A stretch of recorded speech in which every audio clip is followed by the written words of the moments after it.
Los Corresponsales, un programa dedicado a observar la imagen que tiene México fuera de nuestras fronteras. Una conversación con los periodistas extranjeros que todos los días reportan sobre el país en los medios internacionales. Desde hace más de medio siglo, Colombia ha sido el escenario del conflicto armado de las FARC con el Estado. Este ha costado la vida a más de 200,000 personas. Durante los últimos 4 años, por fin, el gobierno colombiano y las Fuerzas Armadas Revolucionarias Colombianas llevaron a cabo arduas negociaciones para terminar con el enfrentamiento. El plebiscito del pasado 2 de octubre pudo haber dado fin a estas negociaciones y hubiera sido el comienzo de una nueva etapa en la historia colombiana. Los resultados, sin embargo, del plebiscito fueron una gran sorpresa. Más de la mitad de los colombianos no aceptaron los tratados de paz con las FARC. ¿Qué significa el no a estos tratados? ¿Por qué rechazar los acuerdos para la paz? ¿Cuál es el panorama político y social para Colombia después de este plebiscito? ¿Habrá otro tipo de negociaciones con esta guerrilla? ¿Qué vías para el diálogo quedan? Con objeto de responder a estas interrogantes, hemos invitado a Isis de la Luz, periodista mexicana que ha participado muy de cerca en los procesos de paz colombiana. Soy Ricardo Rafael y esto es Los Corresponsales. La compañía alemana Germanwings realizaba el trayecto de Barcelona a Düsseldorf. Y más allá de las largas colas, los consumidores del área metropolitana de Caracas denuncian. Não resistiu aos tiros que levou no peito e na barriga. Yo los convoqué a que decidieran si respaldaban o no el acuerdo para la terminación del conflicto con las FARC. Y la mayoría, así sea por un estrechísimo margen, ha dicho que no.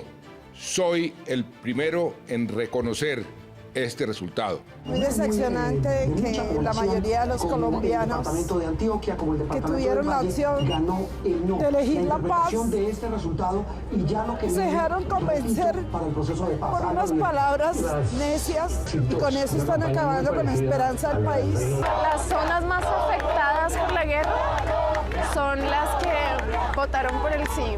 Los que hemos estado en las ciudades viendo la guerra desde el sofá, irónicamente decimos no. Pues hay una gran incertidumbre sobre lo que pueda pasar. Si decían que él sí le entregaba el país a las FARC, pues creo que él no realmente eso es lo que hace, porque tienen ahora, digamos, un gran poder de decisión en este nuevo escenario. La matazón pues seguirá, estamos en una situación terrible de más de 100,000 desaparecidos, muchos millones de muertos, 6 millones de desplazados. Las cifras todas son horribles, sórdidas, tristes. Isis, muchísimas gracias por acompañarnos a entender lo incomprensible desde fuera de Colombia. Negociaciones arduas, complicadas, entre las FARC y el gobierno colombiano, con la bendición de Cuba, con un aprecio fuera de Colombia, y de pronto dice el pueblo colombiano: lo que hayas hecho me tienes sin cuidado, digo no a los acuerdos. Primera pregunta, ¿era necesario ir al acuerdo? El acuerdo yo creo que sí. El tema aquí, la cuestión es el plebiscito. Pero te pregunto primero, ¿era necesario el acuerdo? ¿Por qué? Porque ya son 52 años de guerra en donde el pueblo es el que ha puesto los muertos. Pero el pueblo colombiano te diría, están tan débiles que con el débil no se pacta. Simplemente le das la espalda y lo dejas morir solo. ¿Para qué pactar con él? Porque era necesario, se necesitaba una reconciliación, porque hay muchas heridas. Entonces, yo creo que era necesario esto.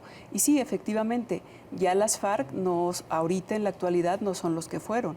Una guerrilla con más de 70,000 hombres que hoy en la actualidad le reconocen 13,000 nada más. Y cerca de 10,000 en la montaña y alrededor de 3,000. ¿Representan un problema o solamente ya son un símbolo de una vieja batalla? Representan un problema, pero es que el acuerdo iba más allá, porque es hacer la paz, es la reconciliación de los colombianos, pero también lo que no se dice es que había atrás de todo esto una reforma agraria, que era muy importante para Colombia. Entonces, lo que logró las FARC era esa reforma agraria. Sí, entre otras cosas. Lo que el plebiscito dijo no es a esa reforma agraria y a cerrar las heridas. No necesariamente, yo no lo veo así. Hubo varios capítulos en donde no se demuestra eso, al contrario. Yo más bien creo aquí que Santos y el pueblo colombiano se confiaron demasiado en que era seguro el sí. Hubo una campaña enorme, con un despliegue de recursos que daba miedo ver aquello, que encabezaba el expresidente Álvaro Uribe. A ver, te detengo aquí, antes de entender. ¿Por qué Santos se arriesga al plebiscito? A ver, los plebiscitos están saliendo muy mal en todo el mundo. Pregúntale a los ingleses. ¿A quién se le ocurrió que un acuerdo negociado con muchos puntos, muchas complicaciones, era necesario legitimarlo en las urnas? ¿Que el gobierno electo por voto popular no tenía el mandato suficiente para hacerlo? Sí lo tenía. Y podemos pensar que también fue un asunto del propio Santos. Por arrogancia de Santos. Pudiera verse así, porque él lo podía hacer efectivamente. ¿La Constitución colombiana obligaba al plebiscito? No necesariamente. ¿Era una decisión política del presidente? Sí, yo creo que en aras de todavía ensalzar su imagen, de proyectar que él fue el gran constructor de esa paz. A ver, es una pugna entre dos varones, midiéndose la corbata. Algo el así. expresidente Uribe y el presidente Santos, que por cierto llegaron a ser bastante buenos amigos. Exactamente. Uribe aprovecha, lo decías muy bien, el error de Santos de convocar a plebiscito para él mismo regresar por sus fueros. Así es, incluso esa campaña por el no le permite hacer una campaña en donde él quiere regresar otra vez a la actividad política y bueno, todos comentan que aspira otra vez a regresar a buscar la presidencia. El argumento de Uribe es, si las FARC están débiles, es porque yo usé el músculo del Estado, la violencia legítima para derrumbar a las FARC. Ahora resulta que mi sucesor, quiere pactar con esos que eran mis enemigos. ¿Cómo se atreve? Lo estoy un poco imitando, pero esos son los argumentos. Sí. Bueno, pero también ahí hay otro trasfondo, que es el tema que la guerra representa muchos recursos económicos para Álvaro Uribe y para un grupo de la élite. Tú puedes ver, por ejemplo, ahora en esta campaña, los mítines a favor del no eran pequeños, pero tú veías desfilar los Audi, los Mercedes-Benz, los BMW y un poco de gente nada más. O sea, tú dirías que era más o menos una discusión de élite. Sí. Y solo la élite salió a votar. No, desde luego que no. Aquí el tema, la élite, porque en la reforma agraria se iban a regularizar 7 millones de hectáreas. De esas, muchos de los amigos de Uribe tienen la tierra, no pagan impuesto. Entonces sí fue un plebiscito que intenta derrumbar la propuesta de reforma agraria. Pero a ver, déjame ahora entrar a lo que sigue, porque tanto las FARC como el gobierno de Santos dicen, pues miren, con o sin plebiscito, vamos a seguir adelante y háganle como quieran. Lo cual es un golpe fuerte a la legitimidad de Santos, que le dé la espalda a un plebiscito popular. Claro. Pero ¿Cómo crees que se resuelva del lado del gobierno? Ahorita hablamos del lado de Uribe, pero del lado del gobierno esta complejidad. Bueno, es que ahí tiene algo favorable Santos. Yo creo que por eso se atreve a hacer, porque se puede decir, bueno, no está respetando, es el no el que ganó, pero si tú analizas, de la población únicamente salió a votar el 38% de la población. Así son los plebiscitos. Si hubieran salido 10%, así son los resultados. Bueno, pero de eso nada más el 0.05, ni siquiera alcanzó un punto de diferencia en favor del no. Ahora bien... 56,000 votos, ¿me equivoco? Sí, 55,000 votos. Nada. Pero también ahí hay otro tema. El día del plebiscito se supone que ganaron los del no. Era para que salieran a festejar, para que salieran a gritarlo. ¿Y qué pasó? Salió la gente a llorar, salió la gente a las plazas a decir, esto no es posible, esto pero no sí puede hay ser. un problema. Si tú llevas cualquiera de las propuestas relativas al acuerdo a formalizarlas en decreto o en ley, va a salir el grupo Uribe, van a salir los detractores del acuerdo para llevar este tema ante la Corte.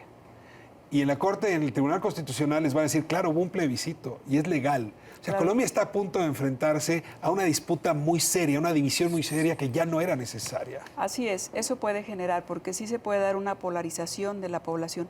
Pero ahora bien, aquí hay datos interesantes que se deben de tomar en cuenta. No es así tan a la ligera de que ganó el no. Hubo muchos factores. Por ejemplo, un factor que fue también importante es el paso del huracán Matthew. toda la zona del Caribe, que donde tú puedes ver que se ganó el sí, mucha gente no pudo salir a votar. Estaba todo inundado, no había carreteras posible.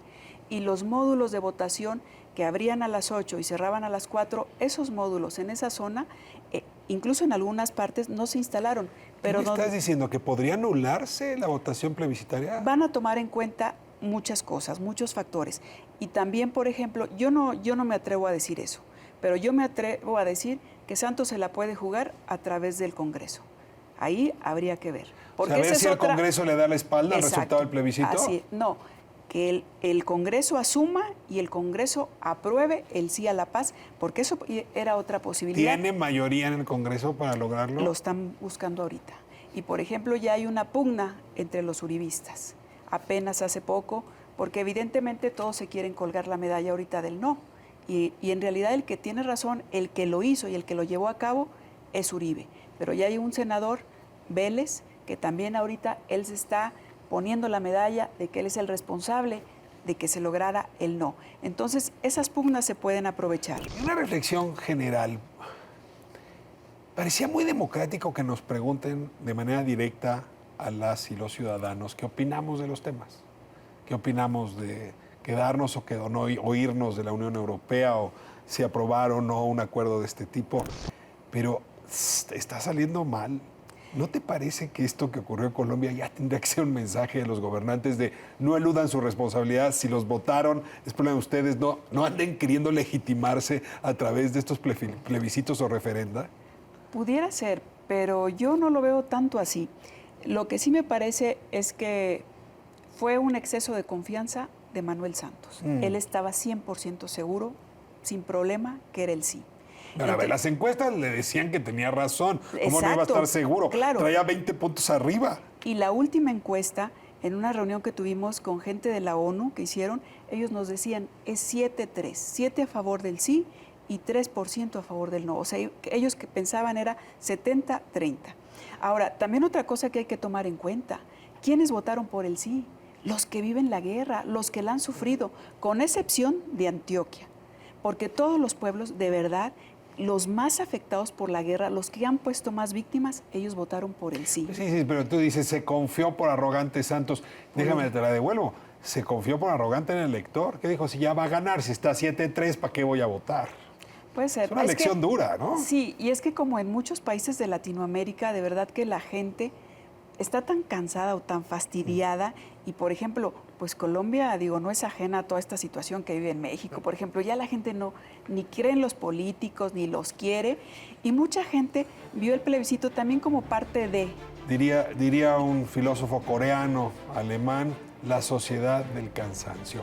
Isis, te agradezco muchísimo por esta conversación. Muchas gracias. Lamentablemente, por las malas razones, vamos a tener que seguir hablando del tema.